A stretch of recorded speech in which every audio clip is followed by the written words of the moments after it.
আপনার প্রতি যদি কেউ জেলাস হয় সে জিনিসটা আপনি ইভেনচুয়ালি বুঝতেই পারবেন। কিন্তু এরকম অনেক সময় দেখবেন যে আপনার খুব কাছের মানুষ আপনার প্রতি প্রচন্ড রকমের জেলাস, আপনার সাকসেসে খুব রেশান্বিত হচ্ছে। তাদের আসলে বুঝবেন কি করে?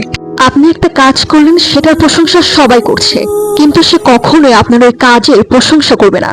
সে আপনাকে দেখবে আপনি কিভাবে এগোচ্ছেন, আপনি কিভাবে সাকসেস পেয়েছেন সেটা সে ফলো করবে, আপনাকে কপি করবে, কিন্তু কখনোই আপনার প্রশংসা করবে না। ধরেন আপনি যদি কোনো একটা কাজ ভুল বশত ভুল করে ফেললেন, আমরা তো ইভেনচুয়ালি কোনো কাজ করতে গেলে ভুল হয়ে যায়, সে ওই ভুলটা আপনাকে একা না বলে সবার মধ্যে ধরিয়ে দেবে, আপনাকে ছোট করার চেষ্টা করবে।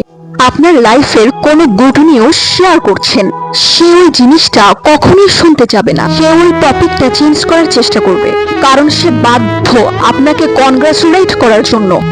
সে হয়তোবা আপনাকে শুভেচ্ছা জানাবে, কিন্তু সেটা হচ্ছে আপনার ছোট করে। যেমন ধরেন সে হয়তোবা এরকমের কথা বলবে, কনগ্রাচুলেশন, কিন্তু তোমার দ্বারা যে এই কাজটা সম্ভব সেটা কল্পনাই করতে পারিনি। এই রকমের আরো ছোট ছোট অনেক বিষয় আছে। সব থেকে বড় কথা, যে পার্সনটা আপনাকে নেগেটিভ ভাইব দেয় বা আপনার অর্জনকে ফিকে মনে করে, এইসব মানুষদের কাছ থেকে দূরে থাকবেন। আপনি আপনার কাজের ফোকাস ঠিক রেখে পরিশ্রম ঠিকঠাক মতো করে যান, তার একটা সময় এমনিতেই নাই হয়ে যাবে।